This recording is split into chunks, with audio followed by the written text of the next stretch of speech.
बस से उतर करके अब जा रहा हूँ मैं बेंगलुरु पैलेस की तरफ, जो कि यहाँ से ऑलमोस्ट 1.5 किलोमीटर है वॉकिंग डिस्टेंस। तो वॉक करके ही जाना है, क्योंकि यहाँ तो कोई ये नहीं मिलेगा ना, मेन रोड है, तो आप ये भी नहीं ले सकते किसी को रोक करके उस पर बैठ नहीं सकते। मैं आपको दिखाता हूँ, ये बेंगलोर मेन सिटी है और कितना ग्रीनरी है, कितना खूबसूरत है, मैं आपको दिखाता हूँ। बेंगलोर को आउटर एरिया से कनेक्ट करने वाला ये मेन हाईवे है और ये सब मेजर सिटीज़ है। इधर शिवाजी नगर, MG रोड, जो बेंगलोर का मेजर एरिया है वो सब इधर ही है। पीछे की तरफ मैं जा रहा हूँ, अपोजिट साइड में जा रहा हूँ। आगे से जा कर के मुझे लेफ़्ट लेना है तो आ जाएगा बेंगलोर पैलेस। तो मैं आ गया हूँ बेंगलोर पैलेस पे।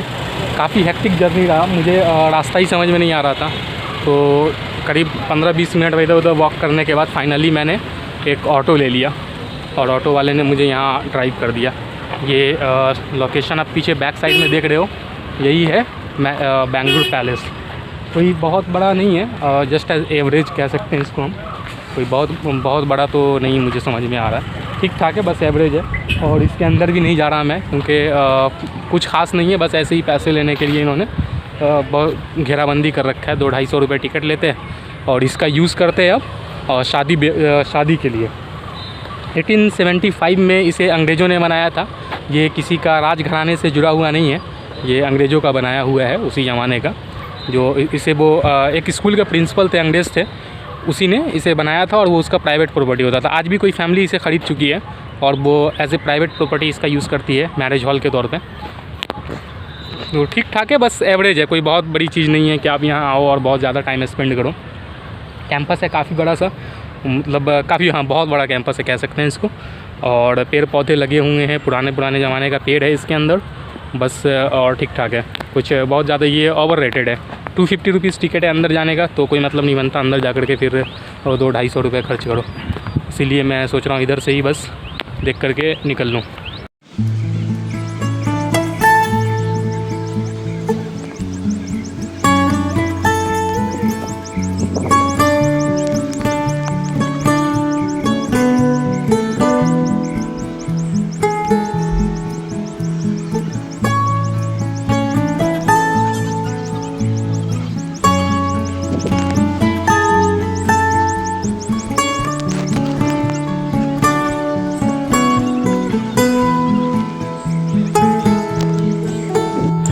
इधर से अब निकलूँगा, एक ऑटो वाले भैया मिल गए, बहुत बढ़िया थे।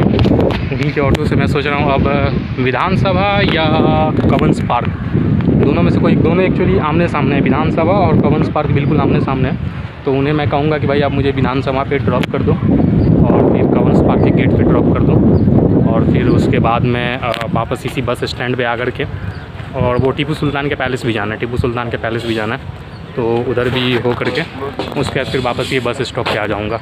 क्योंकि मैं सोचा था पैदल ही ट्रैवल करने का, लेकिन इतना लंबा चलने के बाद थोड़ा थकान ज़्यादा हो रहा है। क्योंकि वहाँ बस स्टॉप पे उतरने के बाद ना ये बेंगलुरु पैलेस ढूंढने में मैं अपोजिट डायरेक्शन में ढूंढ रहा था, तो मैप पे कभी कभी इंसान को काफ़ी कन्फ्यूज़न हो जाता है, बहुत दिक्कत होती है मैप पे। एनी हाउ मैं यहाँ तक आ ही गया हूँ, अब तो घूमना तो ज़रूरी है, चाहे जितना ज़्यादा मैक्सिमम प्लेसेस कवर कर सकूँगा कर लूँगा।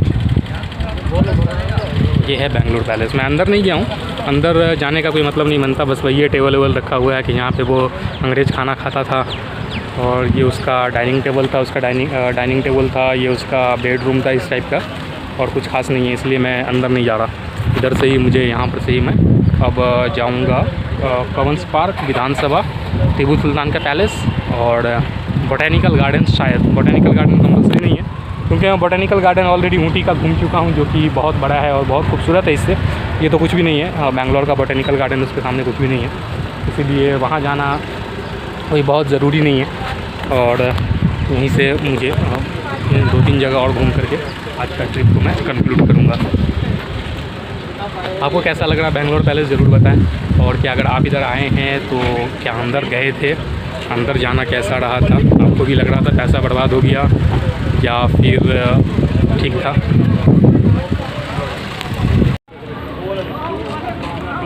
अंग्रेज़ लोग इतने शान और शौकत से रहते थे, ये स्कूल के प्रिंसिपल ने बनाया था रहने के लिए। सोचो आज उस स्कूल को, कुछ सेंट्रल स्कूल है, उसे आज कॉलेज का दर्जा दे दिया गया है। तो यहाँ लिखा हुआ है right of admission reserve photography and permission only, but कोई परमिशन की ज़रूरत नहीं है, सब कोई ले रहे फोटोग्राफी, ऐसा कुछ नहीं है। तो अंग्रेज़ लोग इसे अपने पर्सनल यूज़ के लिए बनाते थे, इतने बड़े बड़े बिल्डिंग इंडियन के पैसे से। तो इंडियन का ही पैसा था ना उस टाइम में जो अंग्रेज़ लोग खर्च करते थे, तो वो हमारे पैसे से वो बड़ी बड़ी बिल्डिंग बनाते थे। स्कूल का प्रिंसिपल के रहने के लिए इतना बड़ा बंगला हवेली बना हुआ है, हवेली कहेंगे, महल तो नहीं कहेंगे, पैलेस नाम ज़रूर है इसका, बट पैलेस अगर इसको कहेंगे तो फिर बाकी पैलेस का क्या होगा, मैसूर पैलेस का क्या होगा, इसका तो साइज़ कोई इतना बड़ा है नहीं। तो जो दिख रहा है ना लंबाई चौड़ाई, बस इतना ही है, इससे ज़्यादा लंबा नहीं है वो।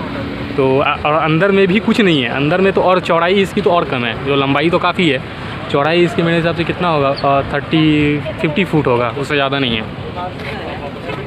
तो इतना ही है। और इसके लिए फिर अंदर जाने का क्या मतलब बनता है।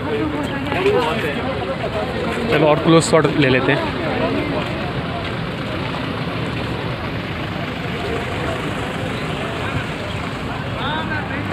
ये सब 250 के टिकट वाले लोग हैं जो अंदर में आपको नज़र आ रहे हैं, ये सब 250 के टिकट पे।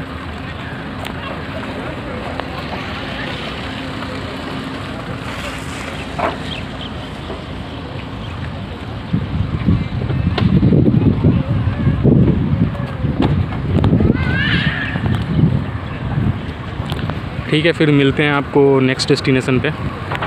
मैं ज़रा मैप वगैरह चेक कर लेता हूँ कि यहाँ से कितनी दूरी होगी और कितना पैसा ऑटो का फेयर होना चाहिए, ताकि ऑटो वाला भाई मुझे ज़्यादा ना ले ले मेरे से। ये सब ध्यान रखना पड़ता है। यहाँ चीपर मोड ऑफ ट्रांसपोर्ट तो बस है, लेकिन बस के साथ बहुत मसले हैं। ज़रूरी नहीं कि बस आपको हमेशा मिल जाएगा, हर वक्त मिल जाएगा। और सबसे बड़ी दिक्कत ये है स्टॉप का है ना, कि अगर आपको ड्राइवर को पहले से इन्फॉर्म नहीं करते और वहाँ पे ज़्यादा पैसेंजर उतरने वाला नहीं है तो बड़ा मसला हो जाता है, वो अगले स्टॉप तक पहुँचा देता है, फिर 1 किलोमीटर वापस आओ। तो इसलिए जो है सो थोड़ा बस का ये सब दिक्कत है, बाकी सब ठीक ठाक है, कोई इशू वाली बात नहीं है। इसलिए मैं पब्लिक ट्रांसपोर्ट में बस प्रेफर करता हूँ, चीपर है, 70 रुपये का एक पास लो, दिन भर घूमो। नहीं तो फिर ऑटोज़ का जानते हो, ये 50 रुपये लगे सिर्फ 2 किलोमीटर यहाँ पे आने का, और 70 रुपये में बस का पास पूरे दिन का होता है। तो ये फ़र्क होता है। ये देख लो, ये कैंपस है, काफ़ी बड़ा कैंपस है, और मैं मेन एंट्री से आया हूँ इधर अंदर तक, तो काफ़ी बड़ा है वो। मौसम भी अच्छा है और रोज़ ही अच्छा रहता है, धूप ज़्यादा तेज़ होती नहीं है, यहाँ बादल लगे रहते हैं हमेशा, और छाता रख लिया हूँ, बारिश होगी तो वो भी कवर हो जाएगा। ठीक है, फिर मिलते हैं आपसे अगले डेस्टिनेशन पे। Thank you so much.